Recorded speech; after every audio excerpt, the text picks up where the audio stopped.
Welcome, brothers, sisters, working class heroes. This is The Rick Smith Show.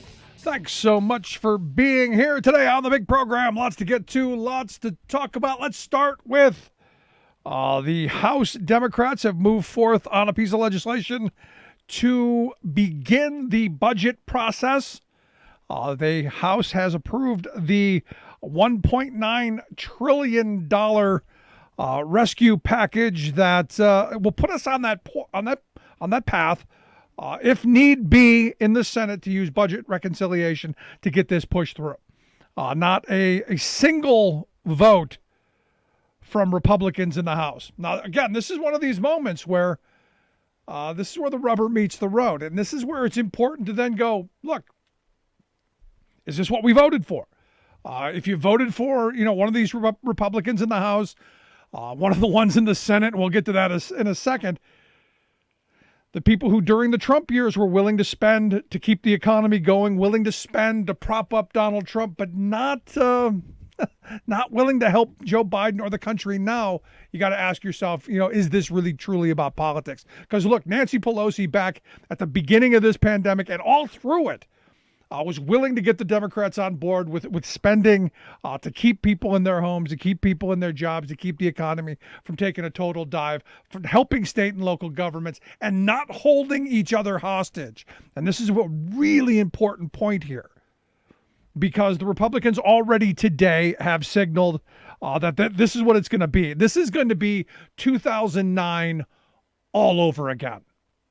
And if you go back to 2009, if you remember what happened back in 2009 when the American Recovery and Reinvestment Act was being debated and passed through, Mitch McConnell, who really chafed in the panties over Obama winning, in fact said, we're going to make him a one-term president, has basically said that now about Joe Biden without the outward statement. Because he came out today and he said that they're going to amend the you-know-what out of this recovery package. He says, we're going to get senators on the record about whether taxpayers should fund checks for illegal immigrants, whether Democrats should raise taxes on small businesses in the midst of a historic crisis, and whether generous funding, federal funding, should pour into schools where unions refuse to let schools open.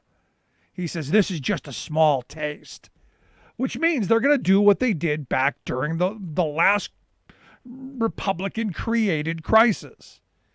And that is going to be these vote-a-ramas where they're going to throw up all of the most insane pieces of these most insane amendments purely for political purposes. It's all about the politics. It's not about getting things done. It's not about getting money into people's pocket. It's not about helping those small businesses. It's not about helping those schools. It's not about any of that stuff. It's purely political theater. It's purely to get their base all riled up and keep them on their side by going, those Democrats, they're bad. They're bad. They want to spend money on cities and states, and they want to keep people in their homes. Mitch McConnell went on to say the American people, let me see, can I do my best? The American people will see Republicans are focused on smart, responsible policies to reopen the country. And I got to be honest, smart and responsible in any sentence that has Mitch McConnell saying it, I'm sorry, you've lost me. Have there been any actual policies that the Republicans have moved in the last 4 years? I haven't seen any. It's been about gridlock delay. It's been about slashing regulations and making us desperate. It's been about destruction. It's not been about building. It's not been about making things better. But he went on to say, look, we're going to focus on smart and responsible policies to reopen the country, and they'll see Democrats who seem desperate to make their first act in power the same kind of massive, partisan, poorly targeted borrowing spree that permanently wounded the last Democratic presidency right out of the gate. Here's the thing. I don't know which orifice he pulled this statement out of. Got a pretty good guess. Probably should wipe after. But most economists, the vast majority of economists, I would argue every mainstream economist, said that the stimulus package, the Recovery Act, the Reinvestment Act of 2009 was way too small. Way too small. Should have been much bigger, much chunkier. In fact, I was arguing for that at the time. Look, we've got to get things moving. We needed a big jolt to prime the pump. And McConnell and the Republicans were the ones who held it up on every level. You had Republican governors going, no, we need help. And McConnell's, nope, we're going to make him a one-term president. In fact, virtually every, and this is the weird thing, and this is why Democrats seriously need to learn how to play the game better. Because we're going to, over these next couple of months, we're going to get a master's course on obstruction. We are going to get a master's course on derailing progress. We're going to get a master's course on how you allow people to suffer while making it look like the other guy's at fault. This is something McConnell is, he's incredible at. And you have to give Tippy Turtle credit. He really is good at this. And Democrats need to learn when they get the keys to the car how to drive it down the middle of the road and stop going into the ditches. Which is why I'm so happy to see the House moved forward and got this ball rolling. Because look, there aren't going to be many Republicans that come along with this. There just aren't. The Recovery Act back in 2009, when the economy was really cratering, we were losing 1 million jobs a month. Each and every month, we were losing 1 million jobs. You only got 3. You got Susan Collins, Olympia Snowe, and Arlen Specter, who eventually became a Democrat. That's it. And they did all of this outreach. They made all of these concessions. They did all of this stuff to reach out to McConnell and the Republicans, the olive branch of unity. And what they got is beaten with the olive branch. And we ended up giving away massive amounts of tax breaks where we should have been targeting the use to go to people who need it. Now, I'm glad that the Democrats are going, no, we're going to help people. No more tax cuts for rich people. We need to start doing the actual work. We need to get things into people's hands. And look, and this is where I'm having a little problem with Joe Biden, because he's waffling a little bit on the $1,400.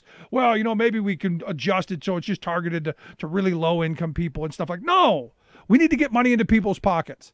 The fastest way to save this economy is to get consumers money in their pockets. And look, West Virginia Governor Jim Justice, he's saying, look, go big. We need this. We need this jolt to the economy, because we're at a point now where the economists have gone, yeah, we really screwed up 2009. Our recovery took much longer than it should have because we didn't have that shock. We didn't prime the pump enough. And I think Biden's learned that lesson, which is why 1.9 trillion, more than double what Obama had asked for during a similar crisis. I would even argue that one was just probably a little bit worse. We were losing 1 million jobs a month. But here's the thing. It's going to be the same story. It's going to be the same Republican Party. It's going to be the same game.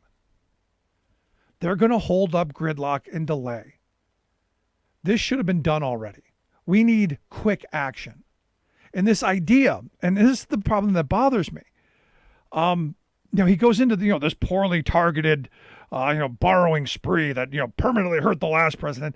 No, what hurt the last president was he didn't go big enough, that too many working people suffered. Had he come out with a bold, visionary, Roosevelt-esque plan, there wouldn't have been the kind of pushback, I don't think. He would have been making people's lives better. So my message to Joe Biden is, you got to go big on this. People's lives have to get better, and immediately. The way that you lose support is by not. The way that you lose support is agreeing with Mitch McConnell and the Republicans who are saying, no, we need to go down to 600. We'll go down to 600 billion. That's good enough. We need to do half measures on everything. So people only, instead of starving to death, they just starve. They're on life support. They'll figure it out. Now is the time for bold leadership. Look, if they're not coming along, and look, they're not. then you got to move forward on it. You got to make this budget reconciliation a much bigger, all-encompassing piece. And if you lose Manchin and Simina, you lose them.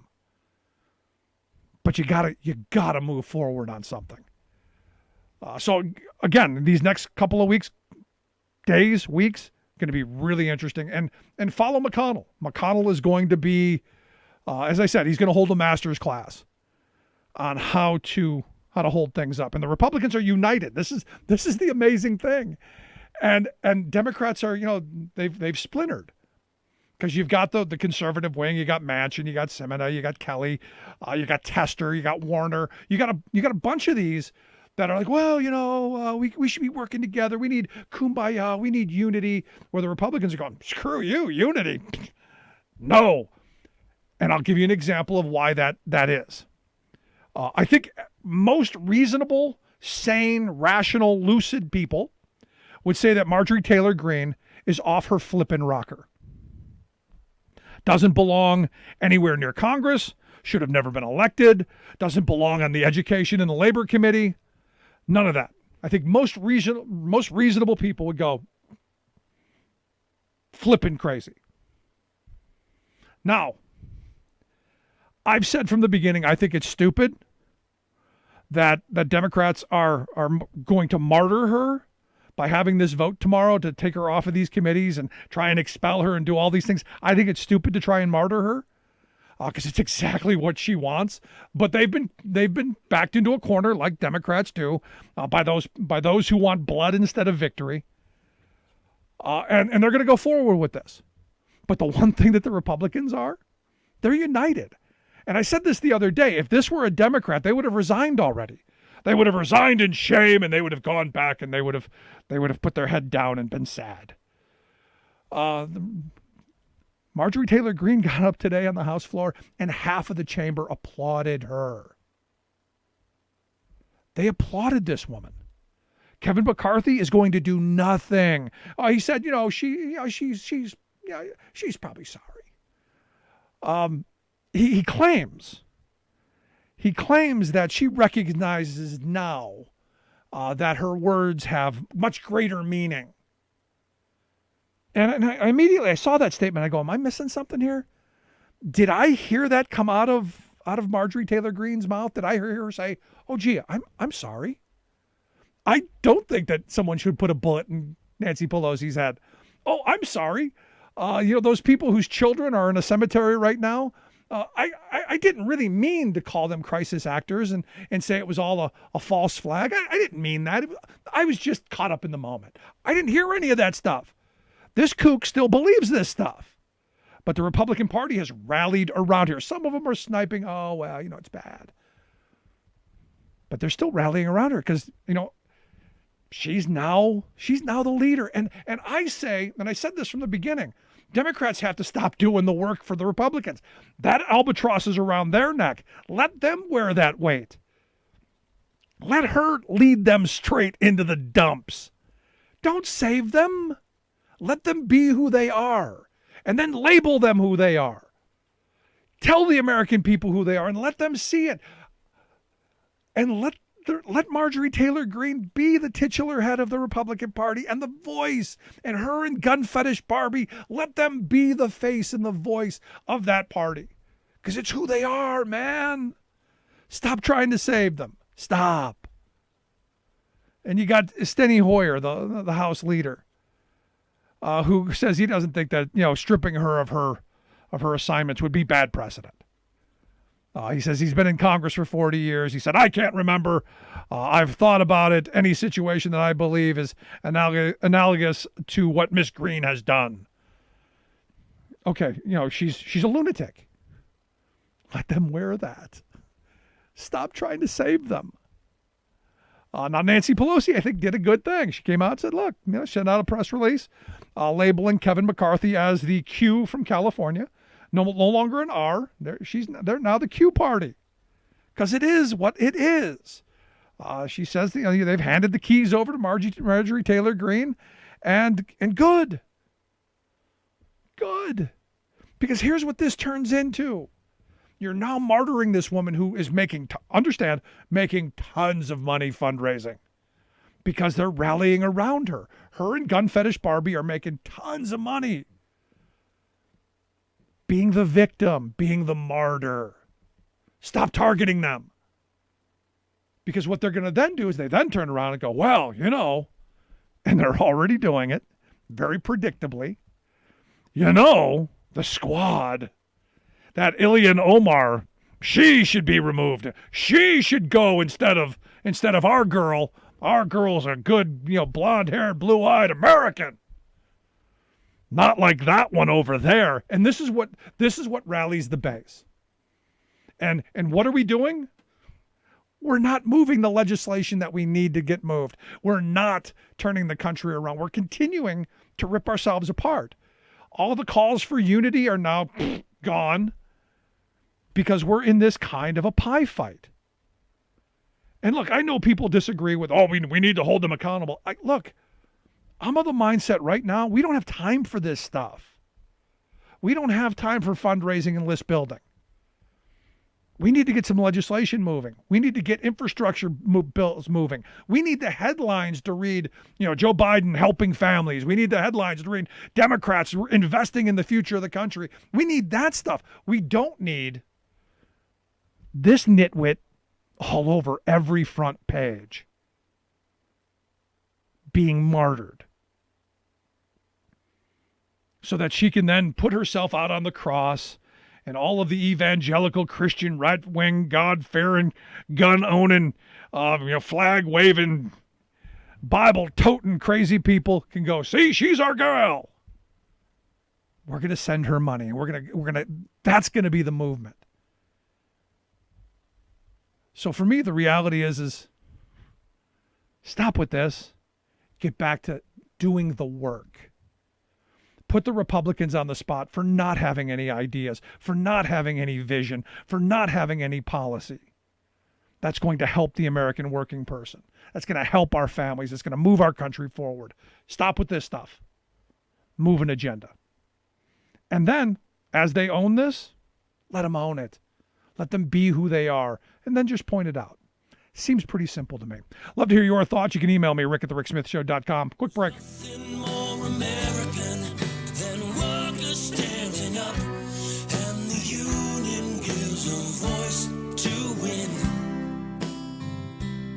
Smith Show.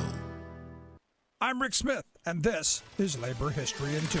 On this day in labor history, the year was 1908. That was the day the U.S. Supreme Court ruled on the Lowe versus Lawler case, also known as the Danbury Hatters case. In 1902, the United Hatters of North America attempted to organize the fur hat company, D.E. Lowe & Company. Lowe refused to meet with the union. The union struck and called for a nationwide boycott of Lowe hats. The AFL assisted in popularizing the boycott. They worked to convince retailers and customers not to buy from Lowe. The company sued the union's business agent and hundreds of its members. Lowe claimed the union violated the Sherman Antitrust Act of 1890 by interfering with interstate commerce. The Sherman Act had been designed to control big business monopolies, trusts, and cartels like the Standard Oil Company. An 1893 case, United States versus Workingmen's Amalgamated Council of New Orleans, established that the Sherman Act applied to labor unions as well. In the Danbury Hatters case, the Supreme Court ruled that the union combined to restrain trade or commerce among several states. The union countered by arguing that the union did not interfere with the transportation of hats and were not themselves engaged in interstate commerce. But the union lost. In addition to violating the Sherman Act, the court argued that individual union members could be held personally liable for damages incurred by their unions. The union was eventually held liable in damages amounting to $235,000.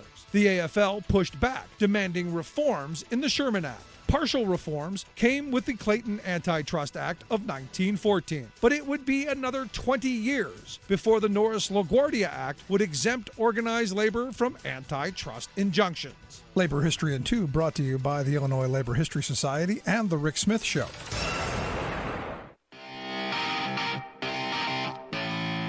Welcome back to The Rick Smith Show. Now, here is Rick Smith.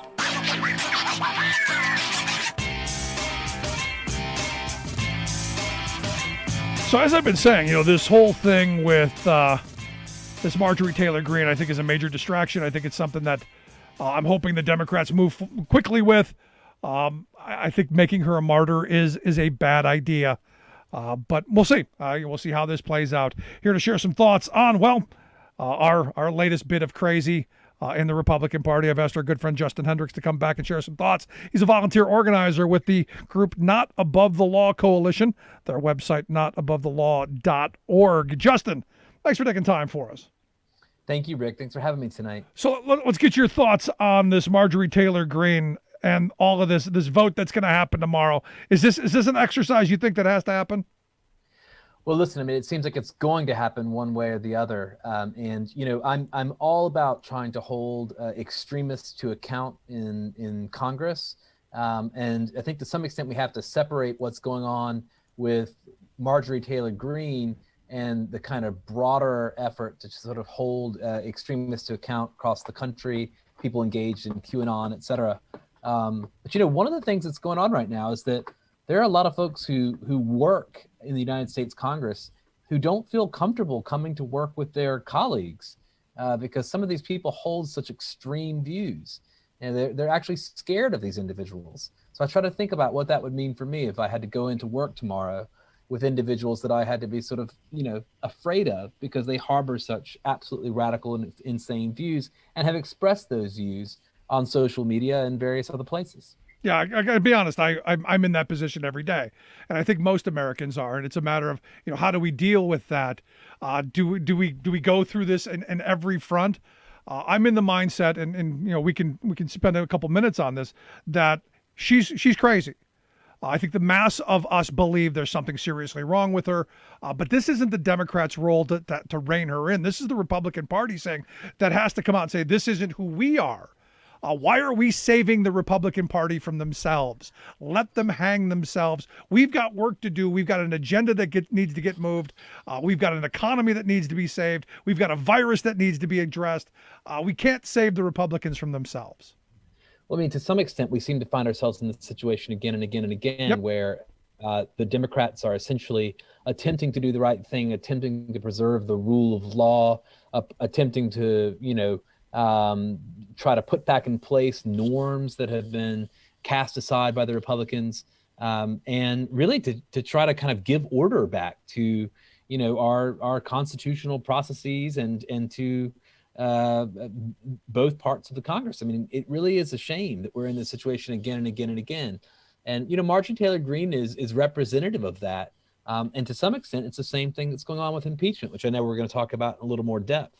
Yeah, I mean, but for me, the reality is I wanted to see Marjorie Taylor Greene on the Education Committee. I wanted to see her on the Labor Committee because I wanted to be able to show people that this woman is way off of the beaten path, that she's radical, and that she's not too far off of mainstream Republican thought.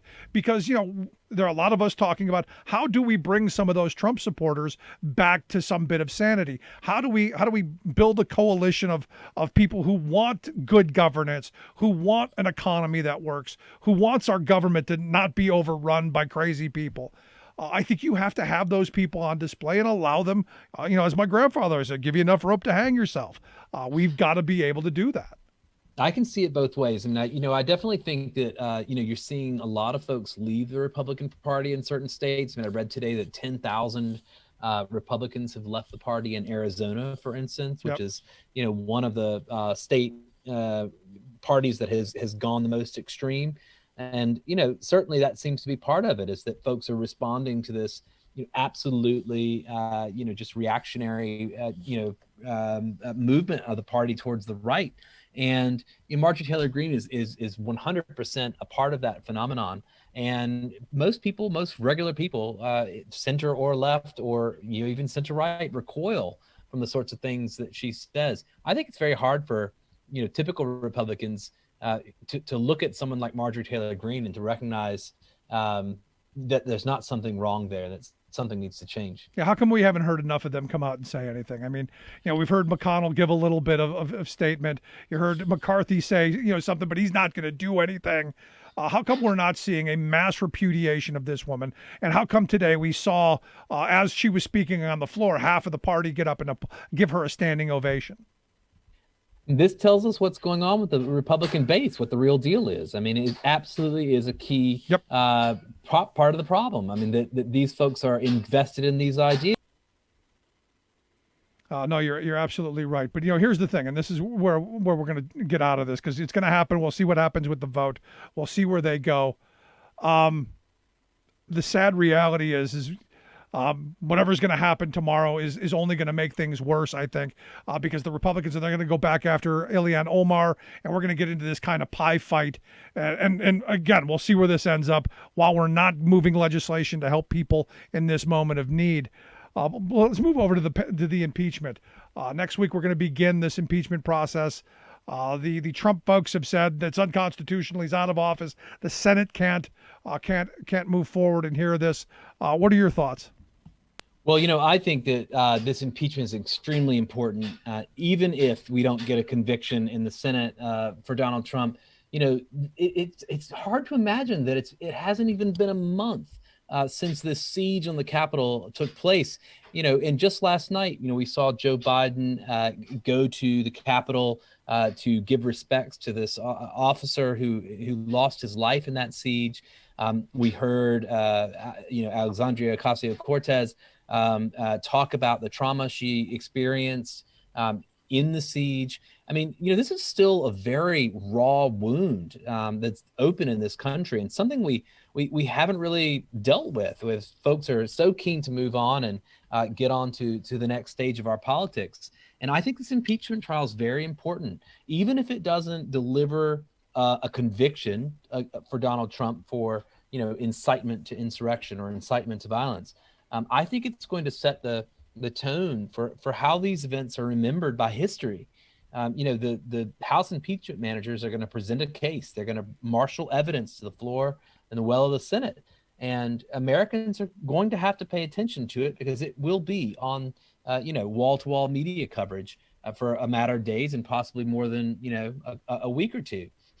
So I think this is an important moment we're about to go through, where we collectively are going to have to ask ourselves, what happened here, and how can we make sure nothing like that ever happens again? Yeah, see, for me, it has to be more than just what happened. It's got to be, how did this happen?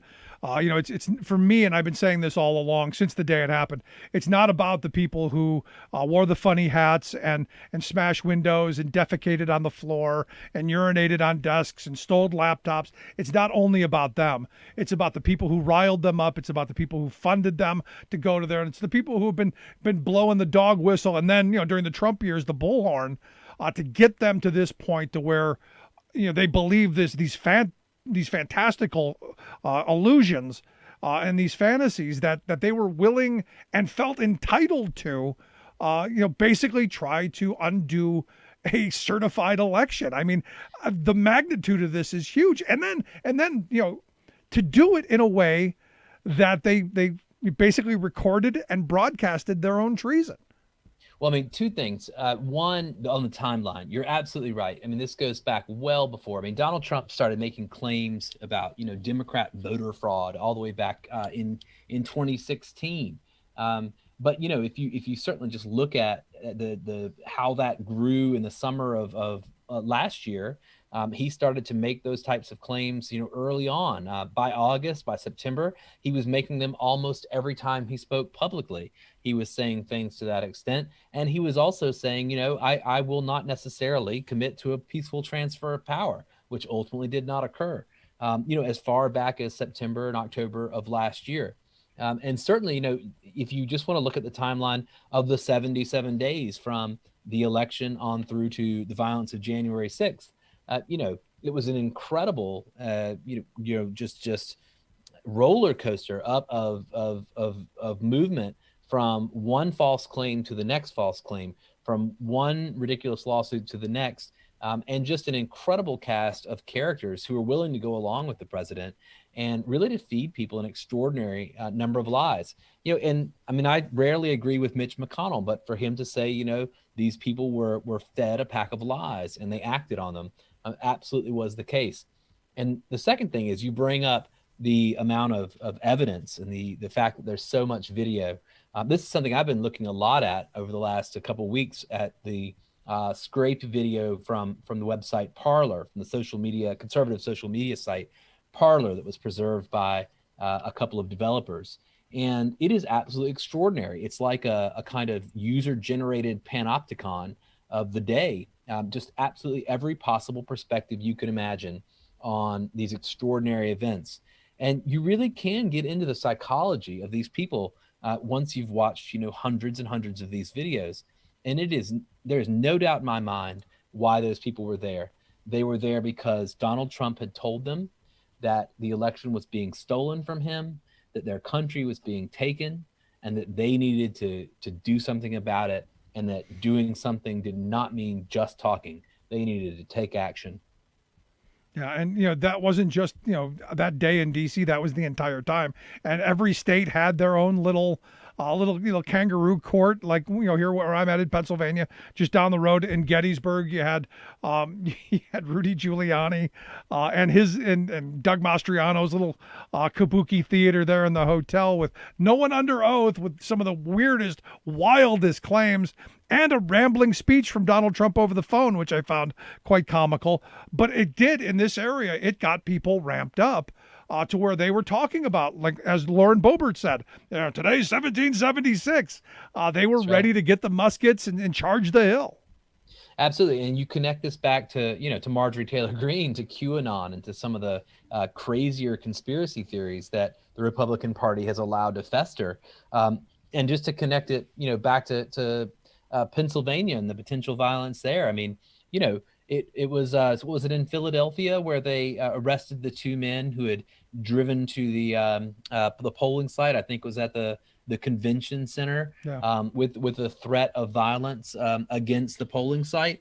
And they drove up with their QAnon bumper sticker on the SUV.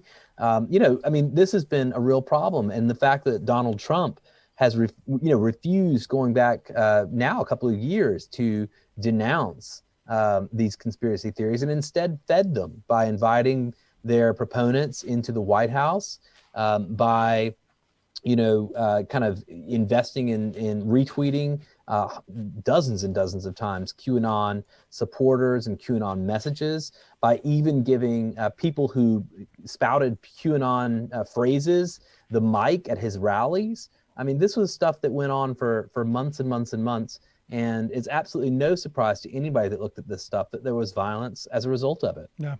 And I made the argument, and maybe you'll agree, that all of those mask protests that were in Michigan and in Ohio and here in Pennsylvania, and the Second Amendment rallies that they had in places like Virginia, it's my view that those were all exercises. Those weren't spontaneous anything. Those were planned exercises. They were basically casing the joint to see what kind of response that they could get from law enforcement, and they basically prepared for what happened on the 6th. I don't believe at any level that was spontaneous. I believe it was planned, and we now know, because of some of the Parler stuff, that they said, this is what we've trained for. This is what we've been working for. We've got to do all of these things and worse. And fortunately, they didn't get to do worse, which is why they need to be held accountable. And also all the way up the food chain, up to and including Donald Trump, because his campaign, they funded about $2.7 million of this stuff, which I want to know where that money went. 100%. I mean, and I think the Wall Street Journal and the New York Times have both done incredible and visual investigations, in some cases using that Parler data that you referred to as the basis for those investigations, but looking at the role of the Oath Keepers, looking at the role of the Proud Boys on January 6th and in the days leading up to it. There are a lot of outstanding questions that it's going to take us a long time to get to the bottom of. Yeah. Why were Oath Keepers, providing private security to Roger Stone at the Willard Hotel in Washington on the evening before the siege on the Capitol? How in communication were some of these militia groups with any aspect of the campaign or with surrogates for the campaign? We don't know those things yet, and we may not know them, by the way, in time for the impeachment trial. Yeah. I know a lot of folks are trying to chase down those leads. And then, it may not turn up that there was a direct connection. But I will tell you, given the history, and you and I have talked about these things multiple times on your show, given the history of, the Brooks Brothers riot, given the history of Roger Stone's involvement in the 2016 Russian interference in the election, anytime that guy's around, there's a reason to be concerned that something's afoot. Yeah, he and Alex Jones as well. We're now finding that he played a big part of this, and there's billionaire money that went into it, which is why, again, we've got to get to the bottom of all. So the last line of questioning I've got, because there's a lot to get to here. Are they planning on calling witnesses? Because there was the little dust up with Lindsey Graham, who was saying, if they call any witnesses, we're calling the FBI in. Are we going to see a full trial with witnesses and all of that stuff? So I will have to check and see what the current news on that is. But the last I heard, that dust up with Lindsey Graham, I don't think there's been any kind of conclusion to that. And certainly, that's a huge question.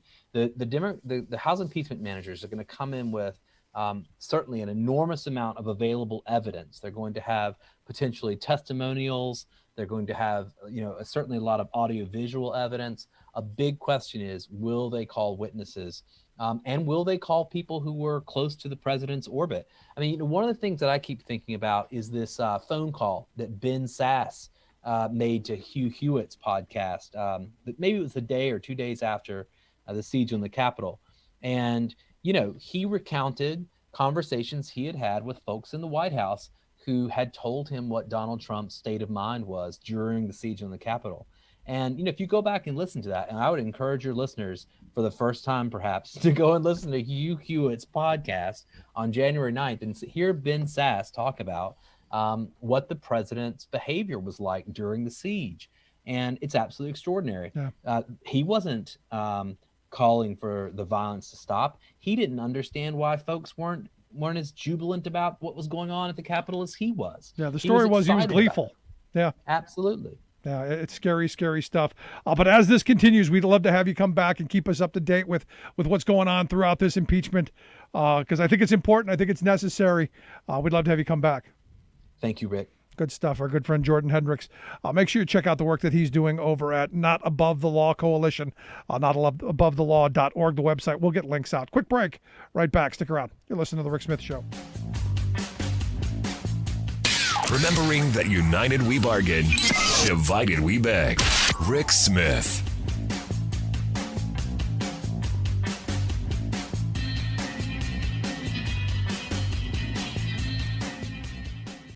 I'm Rick Smith, and this is Labor History in 2. On this day in labor history, the year was 1971. That was a day of tragedy for the workers at the Thiokol Chemical Corporation plant in southeastern Georgia. An explosion killed 27 workers and injured dozens more. Explosive material meant for the Vietnam War had instead detonated in Georgia. In the early 1960s, NASA had contracted with the company to build solid rocket motors for the space program. Thiokol acquired 7,400 acres of land at Horsepen Bluff, an isolated area of land that used to be a plantation. The company built a large 36-building complex. As orders from the space program waned, the company shifted its production to pesticides and munitions. One item they produced was trip flares for use in the Vietnam War. A trip flare is employed by a military operation to secure an area. A flare is connected to a tripwire and ignites if it is triggered. The highly flammable magnesium is a key ingredient to the flares. A fire started in one of the buildings of the plant.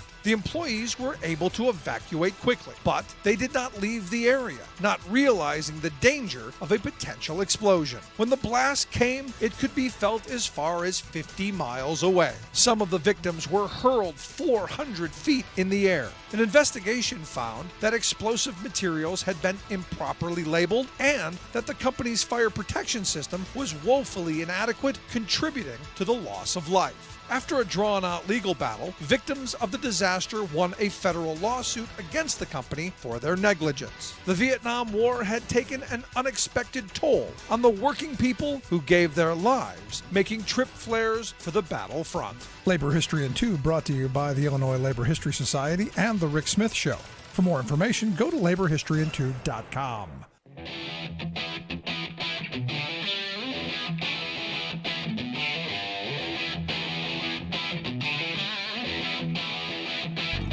Welcome back to the Rick Smith Show. Now, here is Rick Smith. So interestingly enough, the good folks in Canada are nice neighbors to the north. They've designated the Proud Boys as a terror group.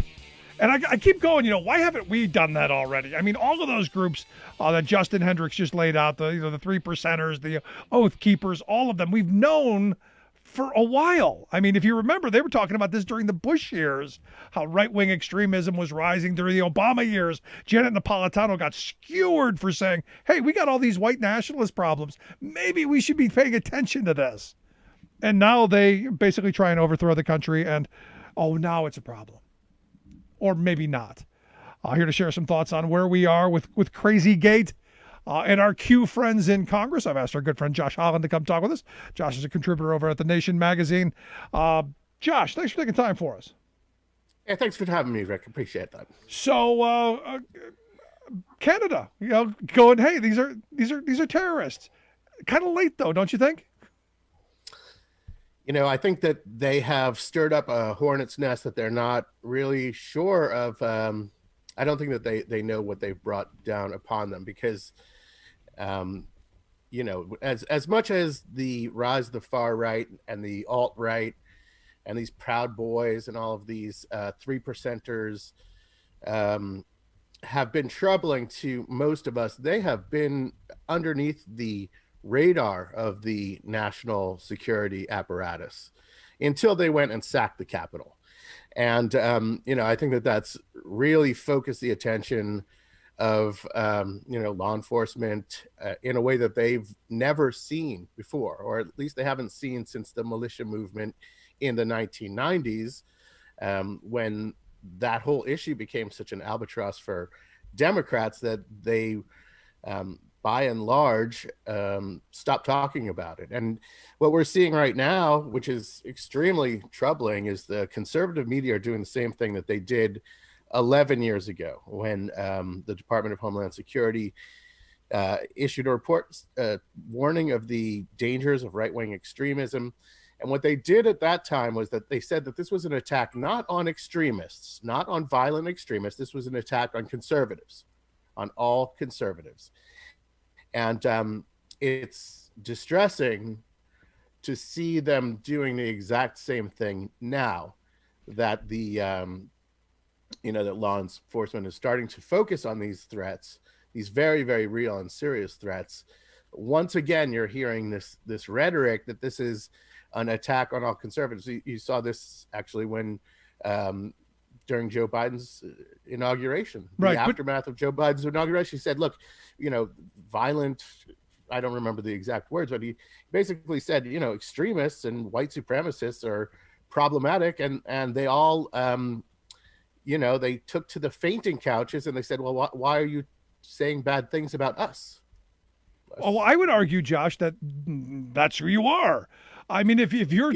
they're telling on themselves. Exactly. Yes, I mean, I forget, Maya Angelou, I think, the woman who said it, when someone tells you who they are, believe them. Yes, absolutely. But, and I've been saying this for a while. Look, the Republican Party has been playing this fiddle for a long time. You go back to Pat Buchanan in 92. The joke back then was his speeches were better in their original German. This is who the party has been for a long time. It was just Donald Trump didn't do this. He's just the one who said, it's okay, come on out. We'll shine some light on you and promote you. And this is what you got.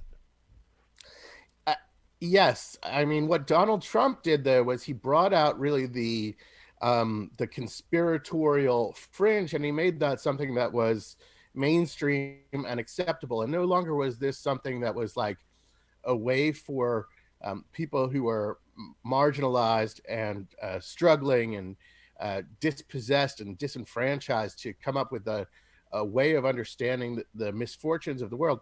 Here you have this extremely powerful, privileged, guy who is a millionaire at age 8, thanks to his father's tax fraud scheme, and he's peddling these conspiracy theories about deep states and blah blah blah. And that what that does is it validates it. And when you see that, the people who follow QAnon, they're very clear that, despite gaining a lot of traction in the first couple of years under Trump, it was still kind of it had a small following, a fringe following, until COVID came, and COVID was like an accelerator for this stuff, Right.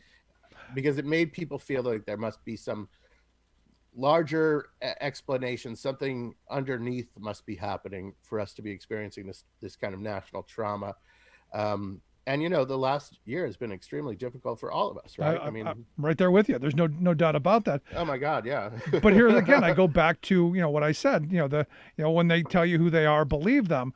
The Yes. fact that the Republican Party has not come out and soundly denounced Marjorie Taylor Greene, and in fact today, gave her a standing ovation on the House floor, tells me that she's not the outlier. That Q is no longer the extreme. That this is the head of the party. And as Pelosi put out in her release today, the R is gone. It's now Q. Yeah, I mean, it seems like the Democrats and progressives and never Trumpers had a better handle on this than a lot of the remaining kind of traditional Republicans. And, you hear people saying, well, we as a party, you hear Republicans saying, that is to say, more traditional Republicans saying, look, we have to choose whether we're going to be the party of these nut jobs or we're going to be the party of fiscal responsibility and, a strong national defense. And the rest of us are like, hey, where have you been? That ship sailed, but that is a big problem for the Republicans, for the establishment, for the party establishment, and that, the political operatives. This is stuff. The base is in a place that turns off suburban, college-educated white people. That we've seen this under Trump. Right. There has been this exodus, and we all talk about the stability of Trump's base of support, but what we should also acknowledge is that is that presents a ceiling. It gives him he always had a solid floor. He never fell below 38% approval or whatever it was, but he never rose above 45% approval either. He was always unpopular. And you look right now, it's remarkable to me, Republicans' ability to deny that Democrats have a mandate. They always claim a mandate, even if they win while losing the popular vote, they claim that they have a popular mandate. And if you just look at the Democrats right now, I mean, they have won, the popular vote, 7 out of 8 presidential cycles, the 7 out of the last 8 presidential cycles. They won their biggest midterm margin in history in 2018.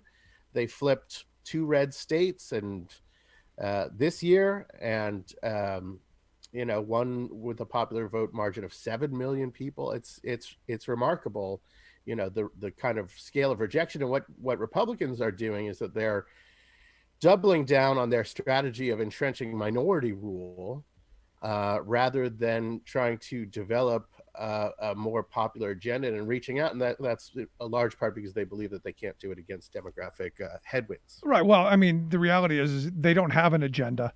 They don't have policies. They didn't have a platform.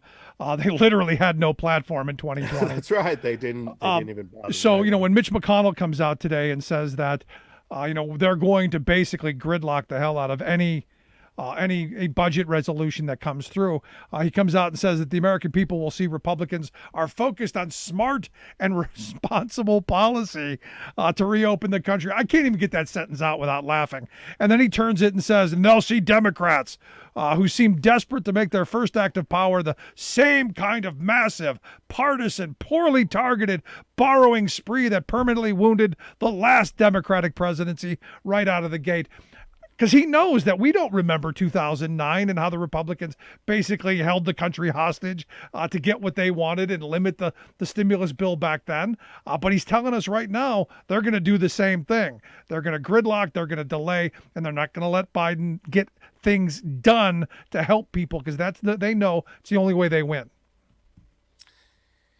Yeah, I mean, it's been interesting watching a lot of analysts and pundits act as if there was some possibility that there would be bipartisan potential for bipartisan work in the Senate, and I don't know what that was based on. Yeah, that was a hope. No, I mean, knowing Mitch McConnell since 2007, people need to remember that you didn't need 60 votes for everything before Mitch McConnell became GOP leader in 2007. Correct.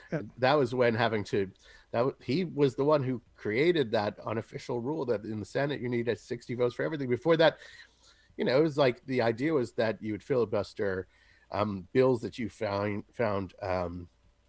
particularly heinous or extreme or unacceptable, but he changed that. So one thing that has been extremely encouraging so far is that there's a lot of Obama alumni, and I think there were a lot of progressives who were like, wait, there's a lot of Obama alumni, we're going to have the same problems. And so far, it's early yet. It seems like they've learned from the experience of 2009, and that's why they entertained some bipartisan deal before going to reconciliation on COVID relief for 3 days, and then they were like, okay, well, obviously Republicans are not coming to the table with a significant and substantive counter offer that is proportional to the crises we're dealing with, so we're just going to move on with reconciliation. It would be great if we had some bipartisanship, but we're not going to. And that contrasts with 2009 when they dickered.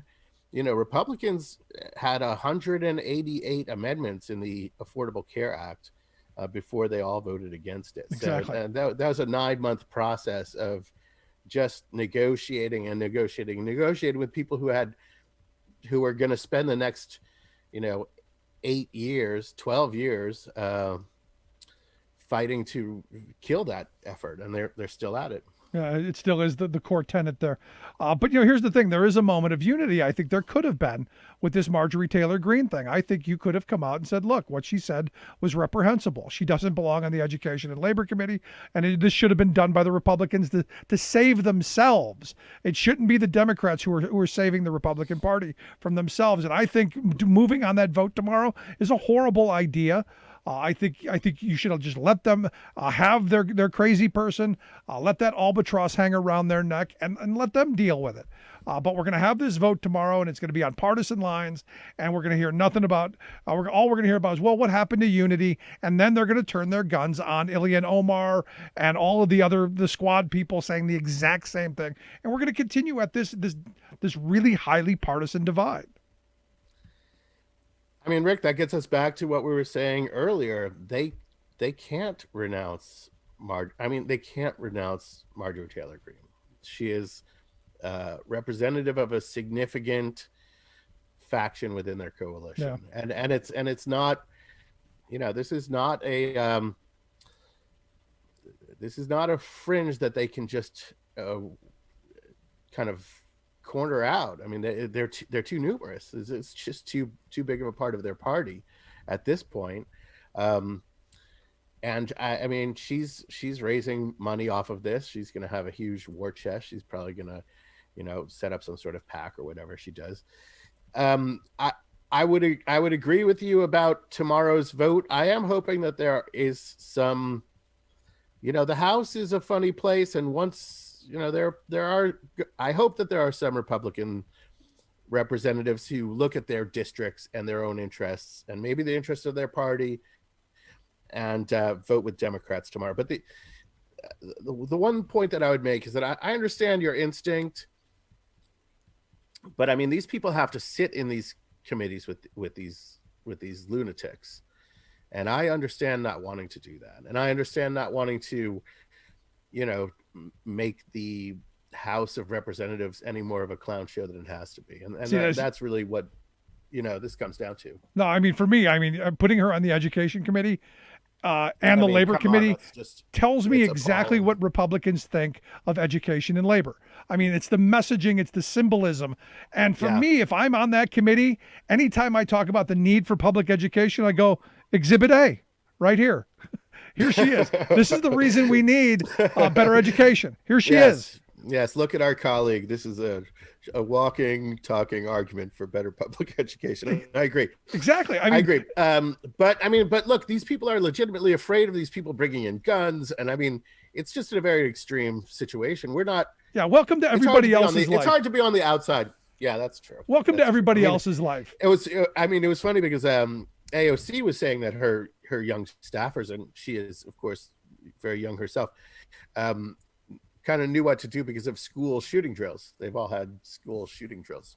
Well, at least something happened. This is a crazy, crazy country where, when the armed insurrectionists come, our congressional staffers know what to do because of their. Well, they got a good education. Look at that. Good public education. Thanks to our gun nut lunatic friends. Last question I've got for you. We're coming up on the impeachment stuff. Yes. Thoughts on that?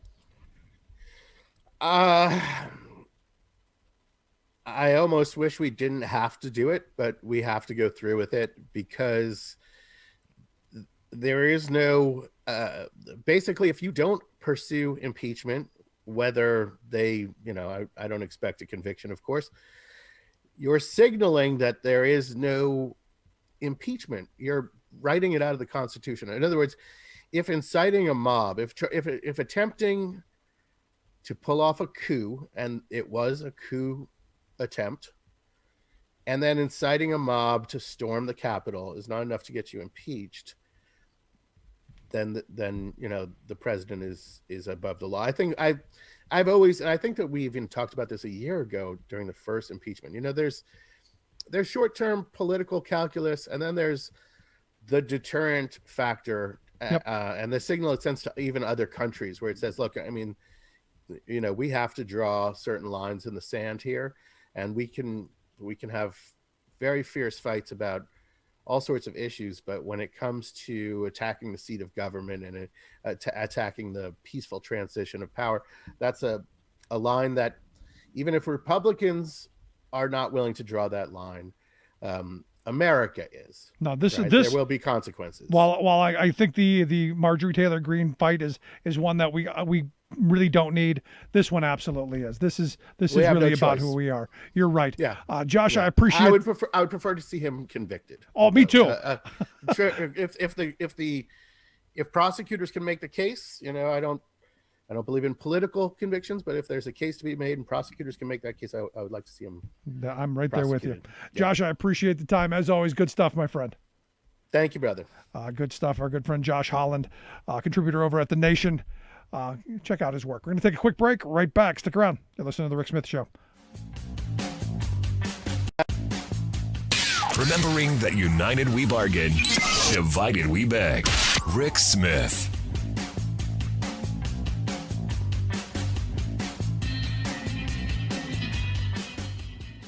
I'm Rick Smith, and this is Labor History in 2.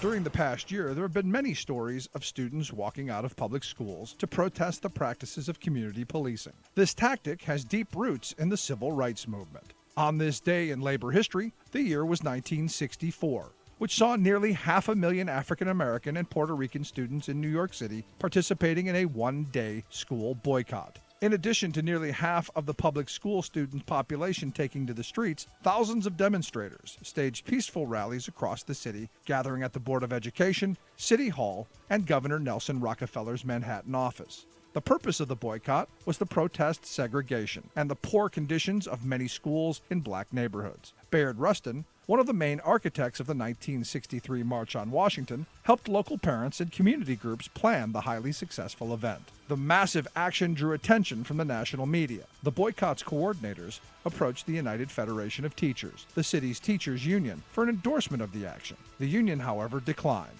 although many teachers did individually support the effort. Despite the success of the action, the school board remained unwilling to change its policies. After the 1964 boycotts did not bring about the change that they had hoped, Rustin and many of the local black organizers of the protest went their different ways. Rustin closely aligned himself with the UFT. He hoped to use the union's power to build a labor civil rights coalition to effect change. Other members of the boycott coalition turned to black community power. They advocated for black community control of local schools. These different tactics resulted in lingering tensions between black activists and the teachers' union that would help to shape New York's politics for the decades that followed. Labor History in 2 brought to you by the Illinois Labor History Society and The Rick Smith Show. For more information, go to laborhistoryin2.com, like us on Facebook, and follow us on the Twitters at Labor History in 2. The Democratic Party establishment has a message for us progressives. Go away! That club of don't rock the corporate boat congressional leaders and their hired political operatives keep trying to purge progressive activists and policies from the party. Even when the candidates of these old-line forces win, as Joe Biden did, they can't seem to stop assailing grassroots progressives who supply the new ideas, energy, organizing, and votes that are the party's future. They're furious that we upstarts are making gains and pushing Democrats to be, well, Democrats. Just hours after polls closed on November 3rd, a group of timorous congressional Democrats joined in a game of pin the tail on progressives.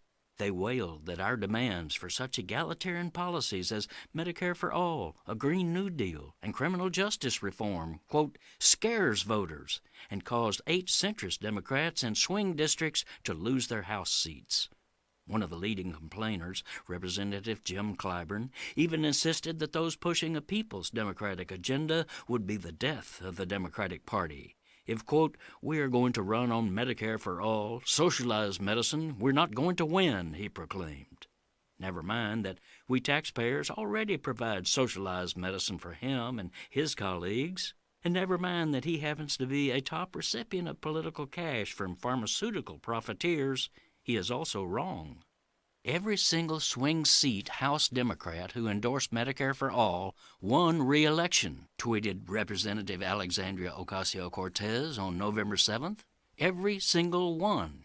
Indeed, of the 8 soft Dems who lost their House seats, all refused to back health care for all.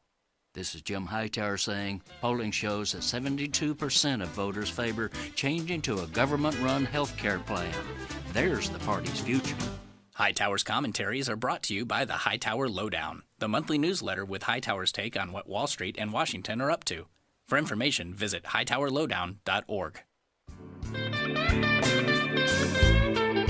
Welcome back to the Rick Smith Show. Now, here is Rick Smith. So far, the confirmation process of a lot of Joe Biden's cabinet going fairly smoothly. Going to be interesting to see what happens with Merrick Garland. But Pete Buttigieg got through as Secretary of the Department of Transportation, as we talked about yesterday, and hopefully he's going to move in the right direction. I'll be honest, I'm happy to see billionaire Betsy DeVos out at education. The question is the new guy, this Miguel Cardona, is he better? I would say, yeah, he's probably going to be better. But Arnie Duncan better or actually better? And what's that going to mean for all of the problems that we have in public education? Will we see a commitment towards your local community-based public schools, or will we see more half-handed, we're going to give money to charters, and we can do both? Here to share some thoughts on that, I've asked Jake Jacobs to come talk with us. He's one of the co-administrators over at the New York Badass Teachers Association. He's also a New York school art teacher. Jake, thanks for taking time for us. How's it going, Rick? I am good. So let's start right at the beginning. Happy billionaire Betsy is gone, right? Oh, definitely, yes. We'll take that anytime. So this Miguel Cardona, happy with him?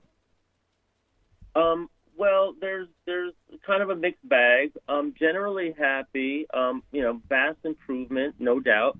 But I was watching some of the confirmation hearings today, and they did ask him about standardized testing that I saw.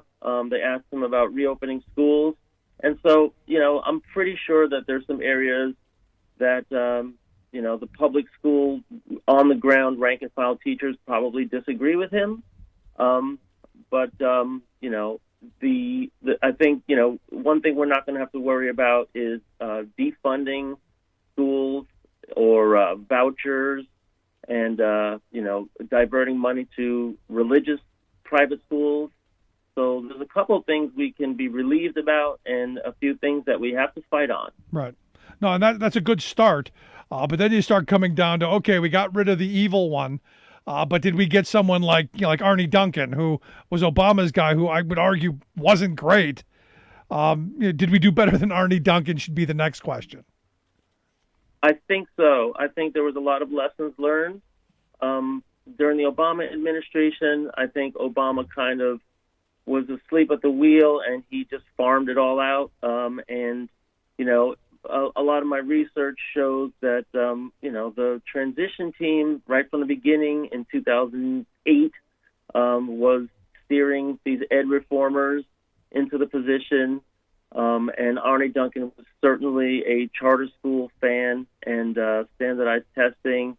And probably one of the worst policies was to link standardized test scores to teacher evaluations and force that down the throats of state education departments in all states with the promise of financial carrots and sticks. So, and that failed spectacularly as the teacher unions called for Duncan to resign. So it was really a black eye for, the whole administration. And I think Obama realized that at some point. Yeah, and to be honest, it forced me to opt our children out of all of the standardized testings all through their schooling because, it seems stupid to me. And look, as I explained to my kids when we were doing it, I'm not against testing. I'm a big fan of tests. I think every Friday you should have a test. I'm against the idea of having one giant test in March or April that you don't get the results back from until November when you can do nothing with them. I'm a big fan of testing, just not those kind of high pressure, high stakes tests that are set up to make schools fail. Right. I'm also a fan of tests, especially if I'm making the test, because I know what I've been teaching, and I also know the functioning level of all my students. You try to make it, a good range for the students that you have, in your workload, and you can, modify it and adapt it as needed. But to get a corporate off-the-shelf test from a for-profit company that doesn't know anything about you, your students, your school, your district, it's been a scam that we've been living with ever since 2001. And, we've been seeing the resistance. New York State has been leading the resistance. At one point, we had 20% of the whole state opting out. But, last year, of course, there was no testing because they were canceled. And we're right back in the same situation this year, except it seems as though the powers that be are, at the moment, going to be somehow administering these state tests. The federal government may or may not issue waivers. And, the nominee, Miguel Cardona, was asked about that today. And so it's going to be a battle. I think he is trying not to weigh in until he's confirmed. Right. And then maybe we'll hear, what the real answer is. But the battle lines are drawn. And, there was a letter that went out today by John King of Ed Trust. He was the former Secretary of Education and the former Commissioner of Education in New York State. And the guy is just a revolving door, a revolving door person that, makes lots and lots of money and, trades in on his name. Got a lot of people to sign, a lot of civil rights groups and a lot of these kind of, nonprofits and education advocacy organizations to sign this letter in support of testing this year during the pandemic. But if you look at every one of the organizations, they're all on the payroll of the Gates Foundation in some capacity or the other, sometimes for $1 million a year, sometimes for $10 million a year. And, it seems, pretty obvious that they're, being paid for their advocacy. Yeah, what's incredible to me is the amount of money that's gone into education that isn't getting into the classroom. And we've done it through these corporate tax breaks. Here in Pennsylvania, we have these tax credits that corporations get when they donate money to private schools or these education funds. that don't help the public schools at all, and it gives them the ability to really overweigh the their own private schools. It's really quite remarkable how they've set this game up to where, I'm going, we're spending a lot of money on education. It would just be great if we spend it the right way. If we spend it on actually educating kids instead of divvying up who gets what section, so that they can get their little slice of it, or their bit of profit of it, or feed their ideology. Right, and that's where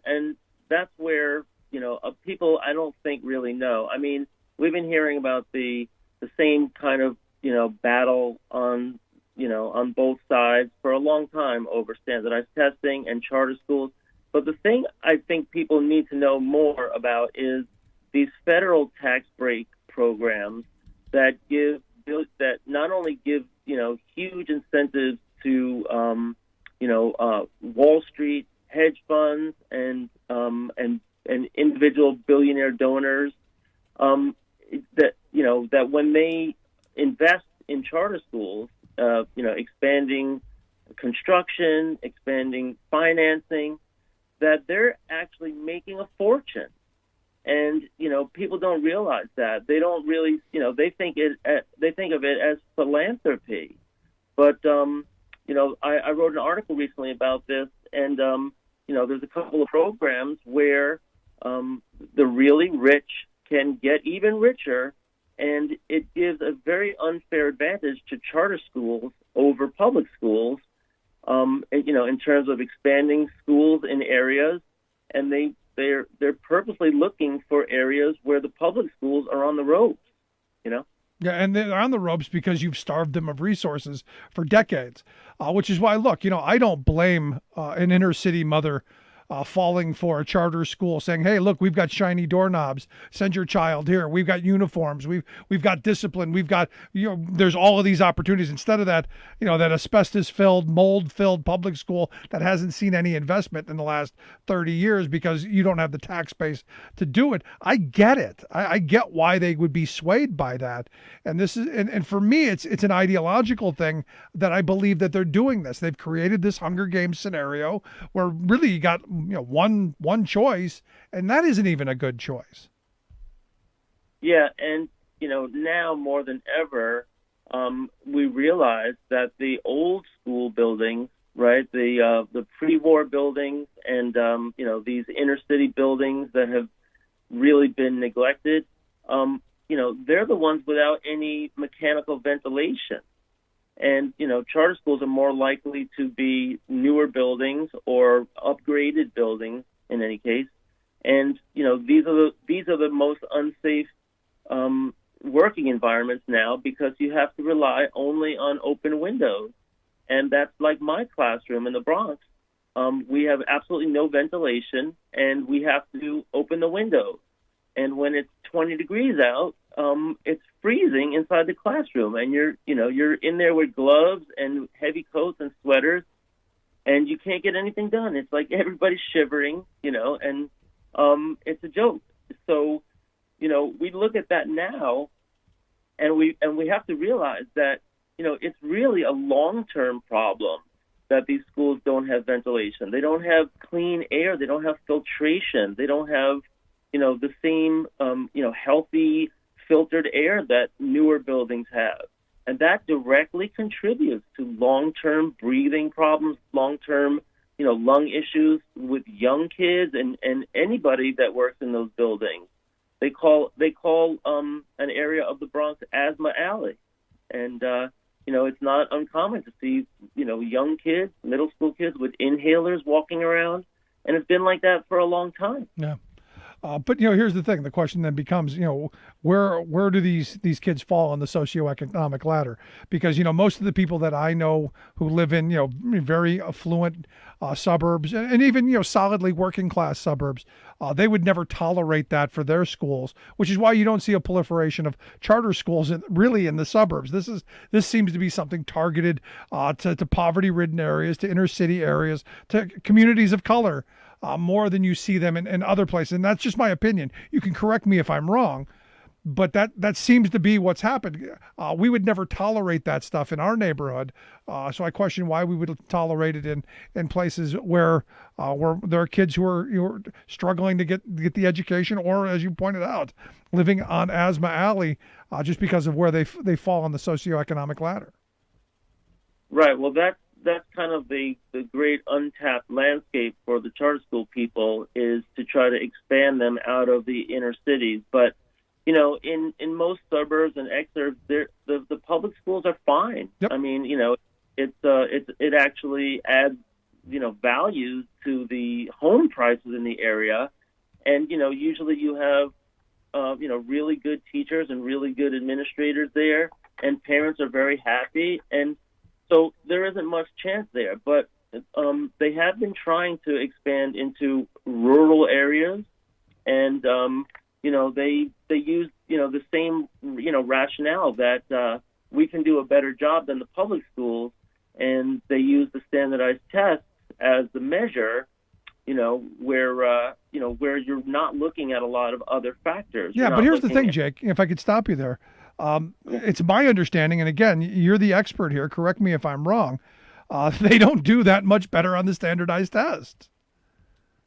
Well, no, but they do. They actually do in New York City. You know, you have these test prep factories, and it's really all they do 24/7. I mean, you know, they pump the kids up psychologically for the test, and you've heard the horror stories about the kids that wet their pants when the tests are coming, and right. You know, they get pretty much like forced out of the school system if they don't do well on the test, or even beforehand if they think they're not going to do well on the test. So, you know, like Success Academy and KIPP and Achievement First, you know, these schools, you know, when that's all you do, you really, you know, can bring those scores up. And so they do that. But nationwide and over time, no, charter schools do about the same as public schools, and in many cases worse than public schools, because it's really just tied to, you know, the economic, you know, conditions in the home, and really what your parents, you know, educational attainment is. I mean, if you look at those two factors, it's much more determinative than anything else. Yeah, that's an excellent point. So last line of question I've got for you, because, you know, I don't see this going away anytime soon. There's a huge industry that pushes it. You know, every time there's a charter appreciation week, I get hammered with guest requests. And anytime I talk about charter issues, there's a well-paid army of commentators who feel they need to weigh in and tell me where I'm wrong. What do parents do in this moment? Because, you know, the narrative that they're telling us is, you know, that these charters, and look, I see the TV ads, the radio ads, the billboards, I see all of the advertising. Oddly enough, none for the public schools because they don't have an advertising budget. But what are parents to do? Right. Well, you know, you can't fault the parents because they're kind of being used as the pawns. But, you know, it's like, you know, they're being weaponized, because if they enroll in a charter school and they're happy there, you know, that becomes an advertisement, and they try to use that against the public schools. Then what they really need to do is improve the public schools. They need to fix the public schools, because charter schools are only 6% of the schools in the country. And how can you have a formula that only works for 6% of the kids in your country? You know, and you're neglecting the other 94%, and even worse, you're painting a narrative where the schools that they're in are failing in order to expand charter schools, because there's a money incentive behind it. It all comes down to the money, doesn't it? Yeah, and you know, I think if people knew about the new market tax credit and the opportunity zones tax credit, there's a number of them. It's something that we really need to appeal to the Biden administration about, and you know, so I encourage people to tweet, you know, at Dr. Biden. That's Jill Biden, and you know, the Joe Biden administration, and anybody, you know, Dr. Miguel Cardona, anybody that you can, to implore them to, you know, end those perverse financial incentives, because they give charter schools an unfair advantage.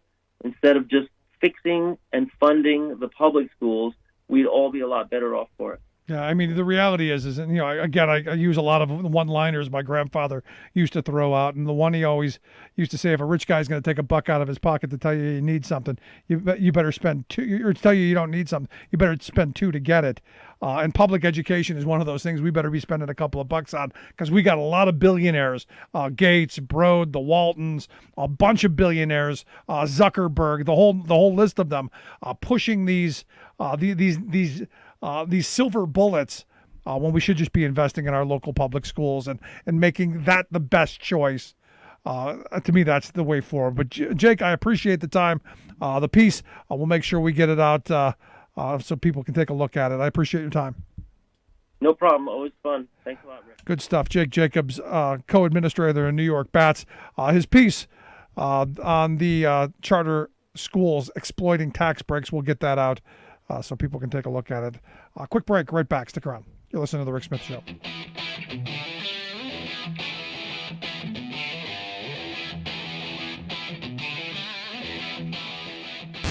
Saving work in America, one show at a time. The Rick Smith Show.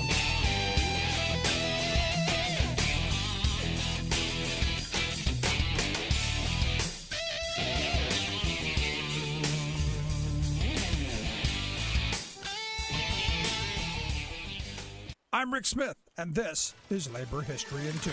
On this day in labor history, the year was 1908. That was the day the U.S. Supreme Court ruled on the Lowe versus Lawler case, also known as the Danbury Hatters case. In 1902, the United Hatters of North America attempted to organize the fur hat company, D.E. Lowe and Company. Lowe refused to meet with the union. The union struck and called for a nationwide boycott of Lowe hats. The AFL assisted in popularizing the boycott. They worked to convince retailers and customers not to buy from Lowe. The company sued the union's business agent and hundreds of its members. Lowe claimed the union violated the Sherman Antitrust Act of 1890 by interfering with interstate commerce. The Sherman Act had been designed to control big business monopolies, trusts, and cartels like the Standard Oil Company. An 1893 case, United States versus Workingmen's Amalgamated Council of New Orleans, established that the Sherman Act applied to labor unions as well. In the Danbury Hatters case, the Supreme Court ruled that the union combined to restrain trade or commerce among several states. The union countered by arguing that the union did not interfere with the transportation of hats and were not themselves engaged in interstate commerce. But the union lost. In addition to violating the Sherman Act, the court argued that individual union members could be held personally liable for damages incurred by their unions. The union was eventually held liable in damages amounting to $235,000.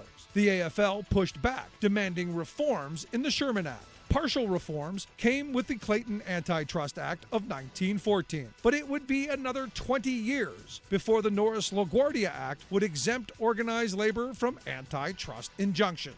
Labor History in 2 brought to you by the Illinois Labor History Society and The Rick Smith Show. Welcome back to The Rick Smith Show. Now, here is Rick Smith. So, Kyle Rittenhouse,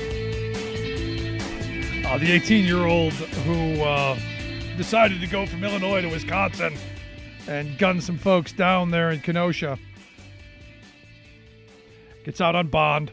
Evidently today they couldn't find where he was. He violated the conditions of his release. And look, I find it interesting that the prosecutor said, no, we just want to increase his bail. I know people who've been arrested and they were like 10 minutes late for court, and immediately there was a bench warrant out for their arrests, and they were drug in. There wasn't we need to handle this kid with kid gloves. There was none of that stuff. This were a black kid, a whole other scenario. Just really very twisted. And a Columbus police officer, you may remember back, I guess it was in December, he fatally shot this black guy, Adam Coy. He shot this black guy. Adam Coy is the name of the policeman. He shot this Andre Hill, and he got fired. Now he is being charged with murder. They're going to move forward on that. The way the story goes is, basically they got called to, about a suspicious vehicle. Him and another officer pulled up, and within seconds, I guess, he just opened fire on the guy in the garage. He's in his garage doing who knows what. The guy's holding his cell phone and gets gunned down in the garage. I mean, it's crazy. And look, I've said this before. I support policemen. I do. I support the police department when they're not wrong. When stuff like this happens, you have to be held accountable for it. And that's across the board. You do something wrong, you're held accountable for it, especially if there's no going back. Especially if you killed somebody for holding a cell phone. I don't think we want you there again. Now, look, I've said before, I would never be a policeman. I couldn't. I don't have the patience or the tolerance, which is why I hope they would never hire me. But to be honest, there was a moment where I have an uncle who was a lieutenant in the police department in Cleveland, and he had the application right there for me. All I gotta do is sign your name, and we'll get you in. And I thought long and hard about it, and I just said no. I think I'm gonna pass because, I don't know where that would have taken me, and I didn't want to find out because I've known people who become policemen and they change. The job changes people, the horrible stories and the things that go on and how people, treat them, which is why I try and treat policemen with the same level of respect that they treat me with. There was this story up in, I think it was Rochester, where, as I'm watching this play out, and this woman is just screaming the most vile stuff at her 9-year-old daughter and at this cop, and the daughter's having a meltdown, and there's just all this chaos. The kids claiming that the mother stabbed the father, and the mother's saying no, and there's just all this chaos going on until eventually they pepper spray the 9-year-old. Which again, you go, wait a minute, you pepper spray the 9-year-old? That's not a good idea, but. I'm watching this whole the video play out and going, I could never do this job. And I would never want to. So I have the utmost respect for them. But again, that decision-making process of, where did it go in your head that, now we pull out this pepper spray and we spray a 9-year-old girl. Got a problem with that. But it's just, we're in really very crazy times. Also, speaking of really crazy times, another Amazon story broke out today. Not surprising. The headline is Amazon kept $62 million in tips that were meant for the drivers. I'm not going to, it's what they do. This is one of those things that these companies have done for years. And I said yesterday, while Mackenzie Scott is running around giving away millions of dollars, and while Jeff Bezos is stepping down and talking about he's going to do more philanthropic work, my view is, how about we just give those workers that $62 million that they earned, that people gave tips to, for them to have in their pocket? How about we pay people a decent wage? How about down in Bessemer in Alabama? How about we allow those folks to unionize and to earn a decent wage? How about we do that? But we're not going to, because, we're still stuck on the charity stuff. But as I was reading through the article about this tip thing, it took me back to, it's not just Amazon. It's all of these places that take tips. And, when we were going out to dinner and we were before COVID, I would ask the server, do you pull your tips? Do you, do they give you the tips? If I put it on the credit card, do they take a percentage? Because, if they did, because some places they'll take the credit card fee off the tips. That's how far down they go. I would just hand them money, in their hand, because I don't want them pulling it. I don't want them divvying it up with the boss, or worse yet. And I tell this story all the time because it still sticks with me. Right when I first met my wife, when we weren't dating, we were smitten. Smitten is a good word.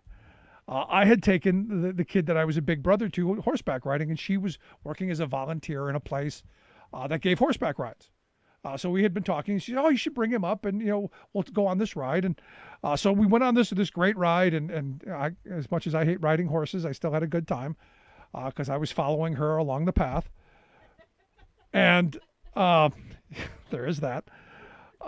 So we get to the, we get back to the end of the ride, and the head guide goes, "Hey, if you, if you enjoyed the ride and you want to tip the tour guides, it would be greatly appreciated." They handed out envelopes, and if I remember right, there was a place to put their names on it. I don't really remember that, but I put like $40 in this envelope.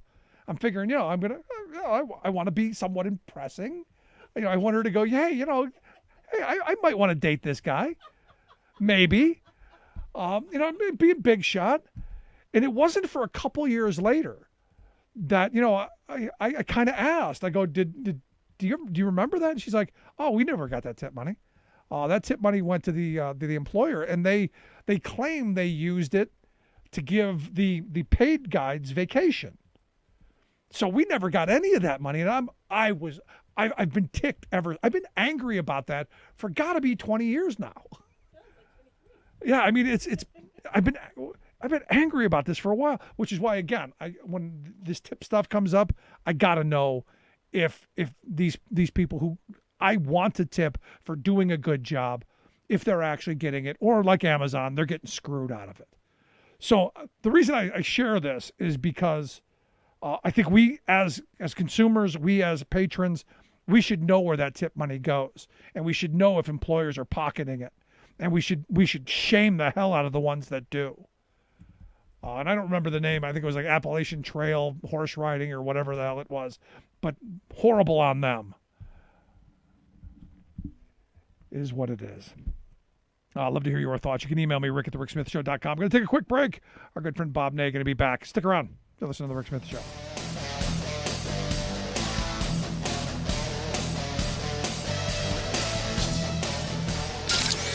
Waving the flag of freedom for people, not corporations. Rick Smith.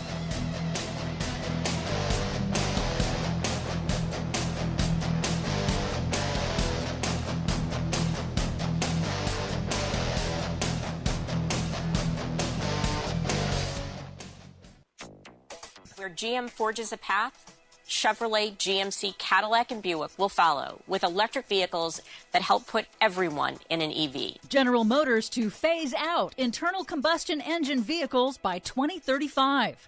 Global temperatures warm to highest levels since dawn of human civilization. Plus, good news. Court rolls back another Trump rollback. All of those rolling rollbacks and more straight ahead from BradBlog.com. I'm Brad Friedman. And I'm Desi Doyen. Stand by for 6 minutes of independent green news, politics, analysis, and snarky comment. California finally lifted some restrictions. We are now allowed to get the mail and flee wildfires. Things are looking up. This is your Green News Report. Okay, Desi Doyen, very, very good news. Very, very huge news concerning electric cars. Yep. But first, a huge monster storm in the Northeast. Oh, yes. As we go to air, that huge storm is pushing snowfall records in the Northeast. We won't know for a while the exact influence of man-made climate change on this specific storm, but it made it worse. But the bracing intensity is in line with scientists' analysis that global warming turbocharges extreme weather events. That's what I said. A warmer atmosphere holds more water vapor, which translates into more intense precipitation. And when it's cold, that means big snow. A similarly intense storm hit central California in recent days, washing out part of the iconic Pacific Coast Highway. Unfortunately, the rain is not enough in California to end California's ongoing drought. Again with the drought? Oh, yes. On to our top story. General Motors stock rose after the company announced late last week that it will end production of conventional gasoline and diesel engines, the largest U.S. automaker to do so. Wait, you mean they announced they're going to all-electric cars and their stock actually went up? Yes, it did. It didn't tank the entire company? Shocker. I'm going to complain to Fox News. They've been misleading me. GM announced the company will eliminate tailpipe emissions from all of its new cars and light trucks by 2035, including its SUVs. And GM announced that it is aiming for carbon neutrality, powering all of its global operations with 100% renewable energy no later than 2040. In a videotaped statement, CEO Mary Barra acknowledged that today clean cars make up only a small fraction of the global auto fleet. However, we believe that is all about to change. At GM, we believe that after one of the most difficult years in recent history, this moment will prove to be an inflection point. The moment when our world's reliance on gas and diesel-powered vehicles will begin transitioning to an all-electric future. GM's shift to all-electric vehicles is a huge signal to the U.S. auto industry. European automakers like Volkswagen and BMW were already moving in a similar direction. China, the world's biggest car market, already ordered that nearly all new cars must be all-electric by 2036.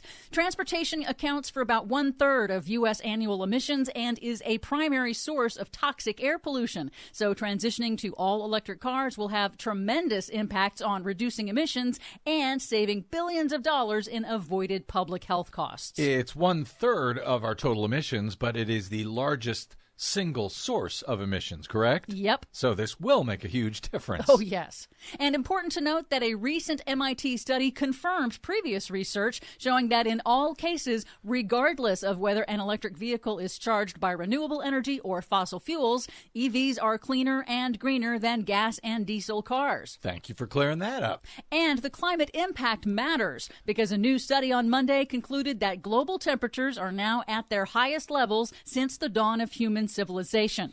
The new analysis of ocean surface temperatures shows the planet is warmer now than it has been for at least 12,000 years, a period spanning the entire development of human civilization. Oh, we are totally nailing it. And they found levels of carbon dioxide are rising at the fastest rate in 66 million years.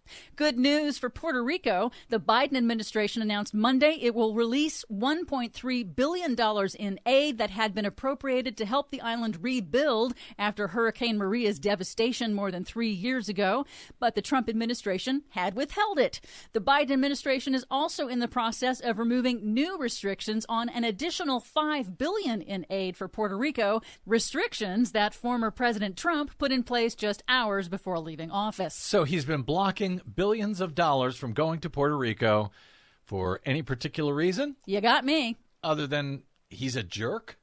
Finally, some very good news. A federal court has vacated the Trump administration's last-minute secret science rule that sought to prohibit certain types of public health research and would have severely curtailed the Environmental Protection Agency's ability to write new pollution rules. The judge threw out the rule, saying it was shoddily constructed and improperly issued. We cannot roll back that guy fast enough. For much more on all of these stories and the ones we couldn't get to today, please check out our website at greennews.bradblog.com. Find, follow, and share us planet-wide on the Facebooks and the Twitters, please, at Green News Report. I'm Brad Friedman. And I'm Desi Doyen. And this has been your Green News Report.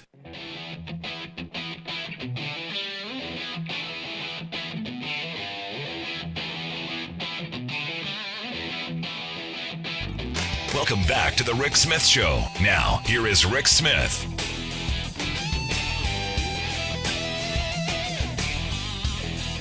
So, shock of all shocks, Joe Biden vowed today that in an interview published today in People magazine, he vowed that no one in our family and extended family is going to be involved in any government undertaking or foreign policy. No one! Which means, I guess, no brother-in-law, no daughter and son-in-law, no brain trust of family, no degenerates making decisions. And I think that's a good thing.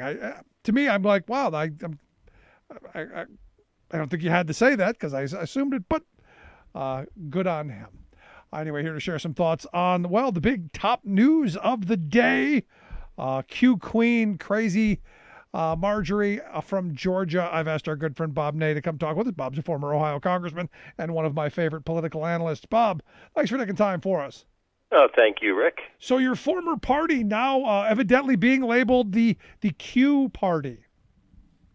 Well, I mean, some aren't, some are, obviously, and I think there's a internal, idea there and discussion that they want to separate themselves, and I think maybe some people don't know how, some do.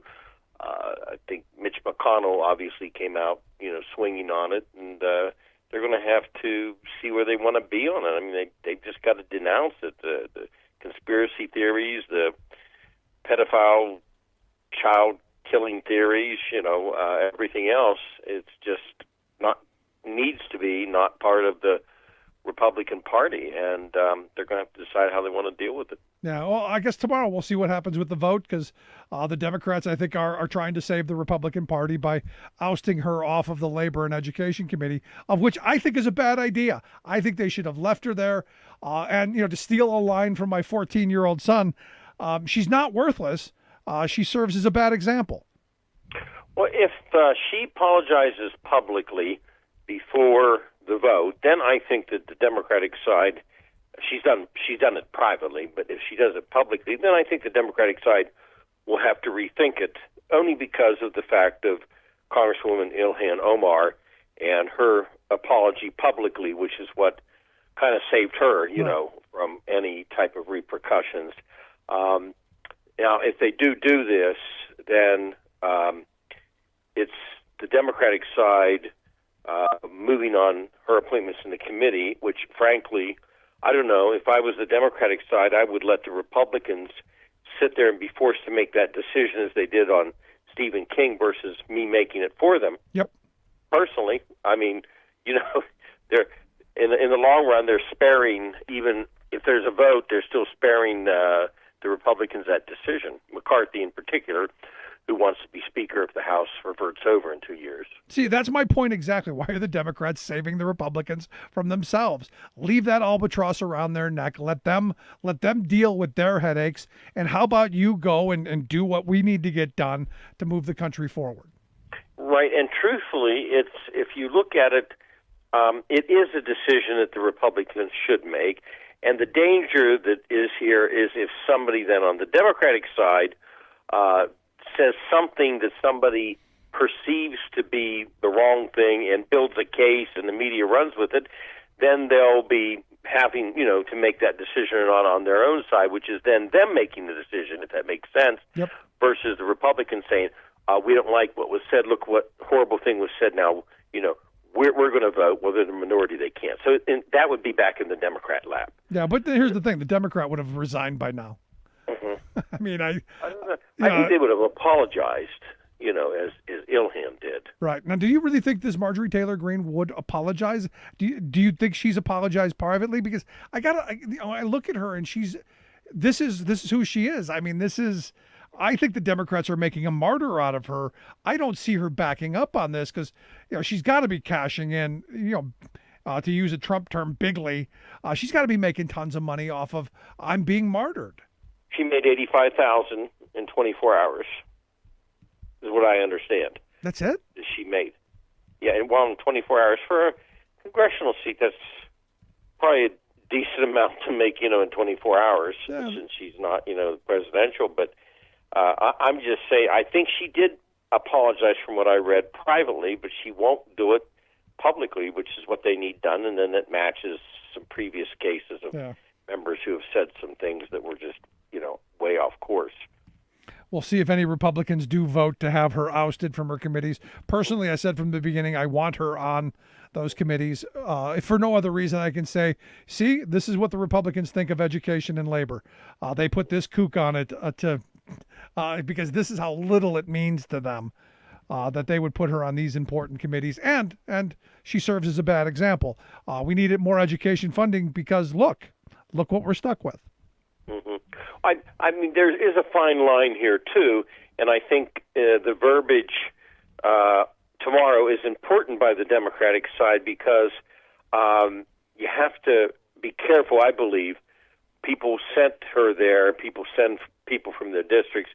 And if people are saying things that we say, well, that's really goofy or outlandish or whatever, well, there's more than one or two members that do that. Right. And it's up to their voters. Now, if they take the course that she did and go to the point of liking when somebody says to execute somebody, that's a whole different world to it. Yeah, but here's the thing. You have to watch somebody that's being outrageous and nutty. They got elected, so you do have to be careful about saying, well, we're going to take them off the committee because we don't like the view. But if they carry it overboard, that's just, again, a different world if they do that. Yeah, personally, which she has, obviously. She's in a plus 27 Republican district that didn't actually run against the Democrat because he dropped out because I guess there were death threats and all kinds of insanity from what's been told to me. So she didn't really win an election. There was nobody else. So we'll see what happens. I say leave her there. Let it come out in the wash next election and see what happens. Just my thought. Let's move along. Liz Cheney. Evidently, the Republicans have voted to keep Liz Cheney in leadership. Surprised by that? No, I wasn't for several reasons. Number one, if they went after Cheney, because she told them in advance what she was going to do, and if they went after Cheney, they'd almost have to go after the other members that also voted as she did. I know she was in leadership, and that's a whole different world, et cetera, but she had an overwhelming vote. Number two, she's a Cheney. So, and I know that Trump forces went out publicly to get her in Wyoming. That's no secret whatsoever. They went out there. They spent some money. They were trying to rally up the GOP to put pressure on D.C., but I thought she would survive. I really did. I did not think they would be able to remove her out of leadership. Yeah, I mean, after all, her father did shoot some guy in the face, and he didn't have any repercussions. Voting against Trump, she shouldn't either.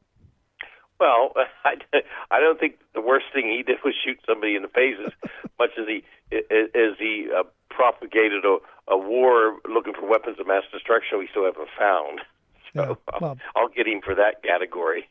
Yeah, but we're past that. We're never going to bring that up. Well, we're still looking. Yeah, of course we are. Of course we are. And again, like you, now you more than me, very angry about that and the outcome of all of it. Yeah, because you actually, were lied to right to your face. And I know you can't talk about it because they throw you in jail. Oh, yeah. And I mean, I would love to say what I saw, which, I tell a lot of friends of mine, if you were sitting there, you probably would have done the same thing I did. I just am pretty angry that they didn't bring the 6 or 7 people that stood down there on the floor and do something with them called jail time, or at least make them publicly say why they did it. That's what still sits in my stomach and in my crawl. I'm right there with you. I saw Mitch McConnell's statements today on the future of the Senate. His statement that grabbed my attention, and I've read it twice today because I think it's that important. He came out and he said the American people will see Republicans are focused on smart and responsible policies to reopen the country. I'm sorry, I can't get through that. Smart and responsible coming out of his mouth. He says that they'll see Democrats who seem desperate to make their first act of power the same kind of massive, partisan, poorly targeted, borrowing spree that permanently wounded the last Democratic presidency right out of the gate. This is him basically saying, you ain't seen nothing yet. We're going to do exactly what we did to Obama by amending everything to death. So I think the message here is Democrats are going to have to move forth on budget reconciliation to get anything done. Well, I think let's split this. I agree with you, but let's split this into two parts because I think that's eventually what happens, right? And the part that some people are saying, well, why is the president being so amenable to Republicans? Well, because he said he would. This is the first piece of legislation. They came over to the White House. He said the package wasn't large enough, but he would bend, quote, to some of their numbers.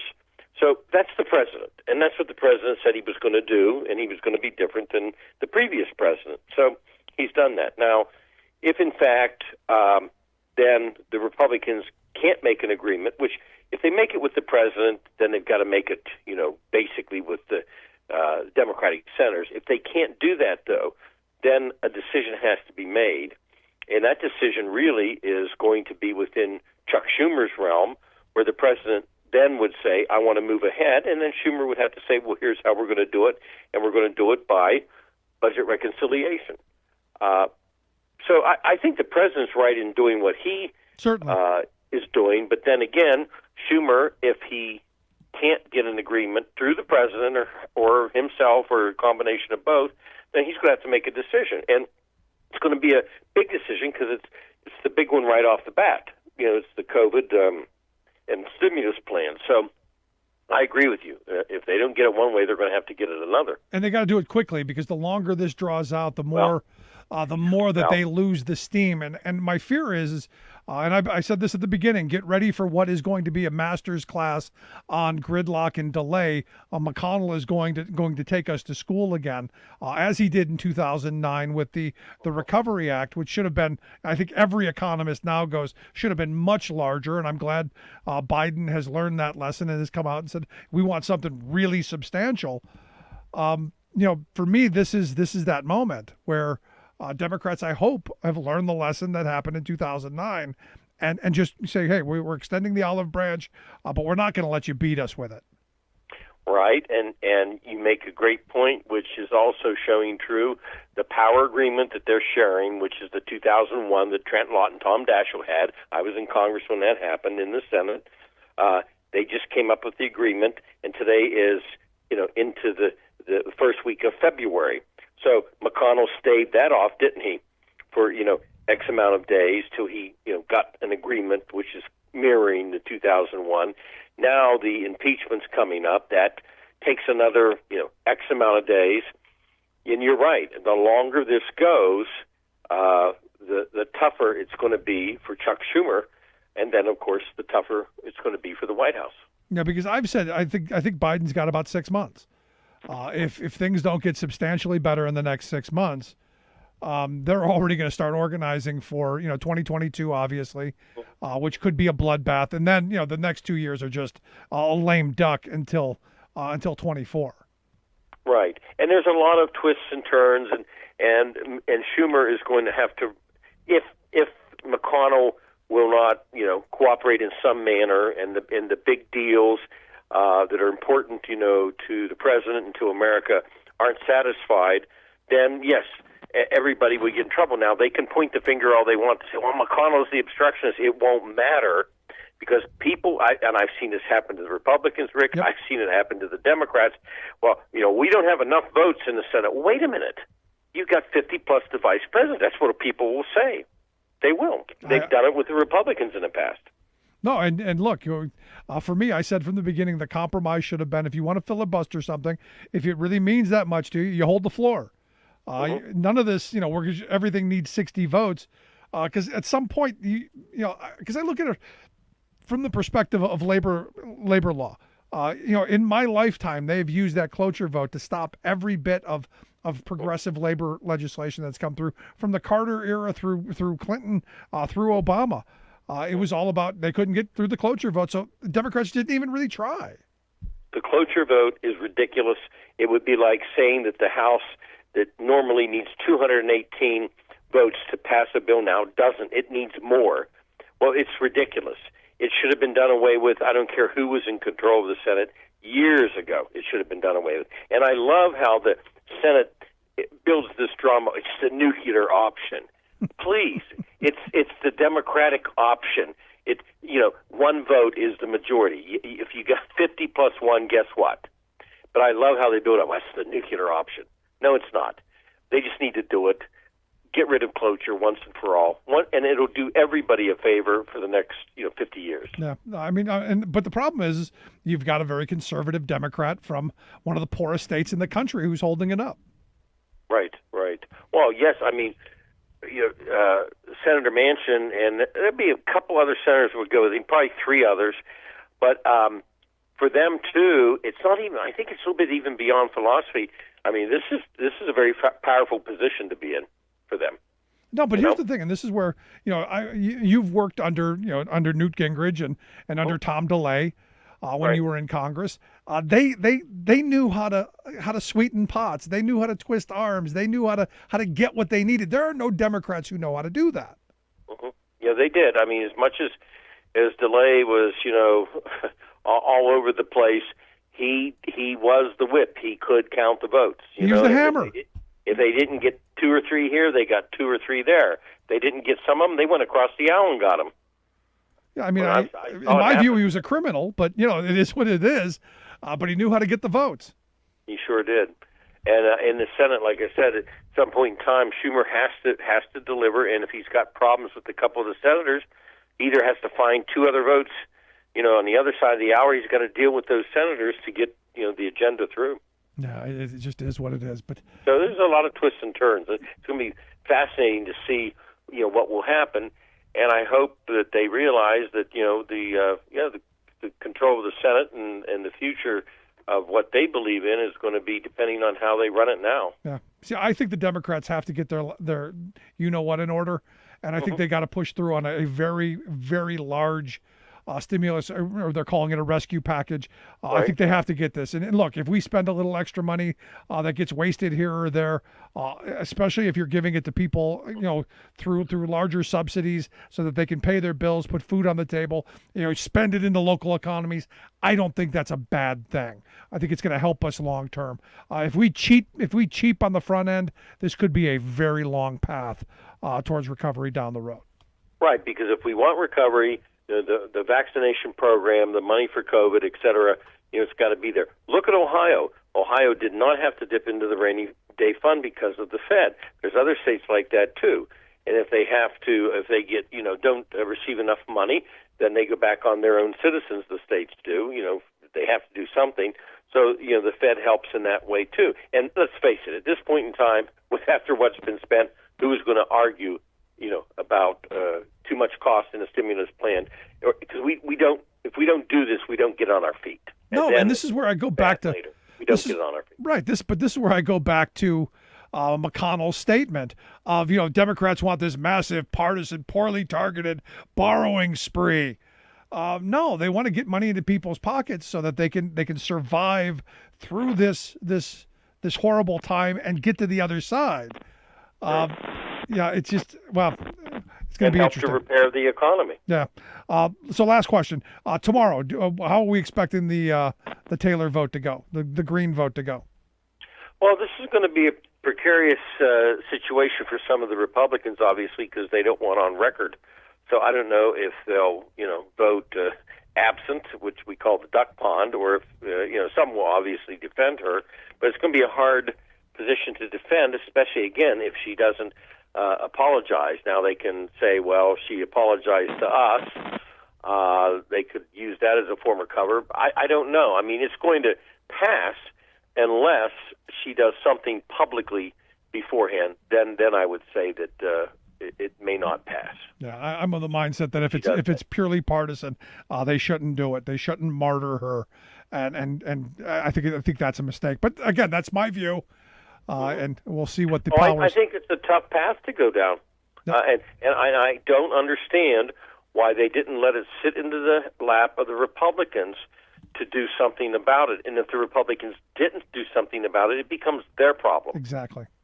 I'm right there with you. But Bob, I appreciate the time as always. Great stuff, my friend. Thank you, Rick. Our good friend Bob Ney. And look, I've said this from the beginning. Clearly. This is their problem. We shouldn't. The Democrats shouldn't be martyring this woman.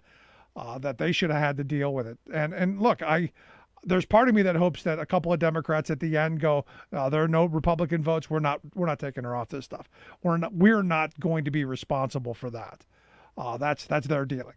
But we'll see. I do expect a very partisan vote with maybe a handful of Republicans coming over. But not. I don't think they're going to be many. I'll be surprised if they're more than 10. I'll be surprised. It just is what it is. Now remember, mark your calendars. This coming Saturday, our trivia night, Saturday night, 7 p.m. We'll get links out. Come to our Twitter feed to get the links to our trivia night. This week we're going to be talking about healthcare. This week we're going to have some really good, we've been having some great guests. But, sign up for that. We'll get links out on how you can do it. If you missed any of tonight's program, thericksmithshow.com. That's where you go to get the podcast, the Rick Smith Show app on the smartphone. Get the program on the go. And as always, you can email me, Rick at thericksmithshow.com. Thanks so much for being here. We'll see you back here next time.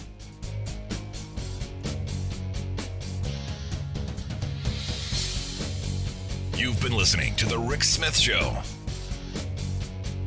Email Rick at rick@thericksmithshow.com. Until next time, this has been The Rick Smith Show, where working people come to talk.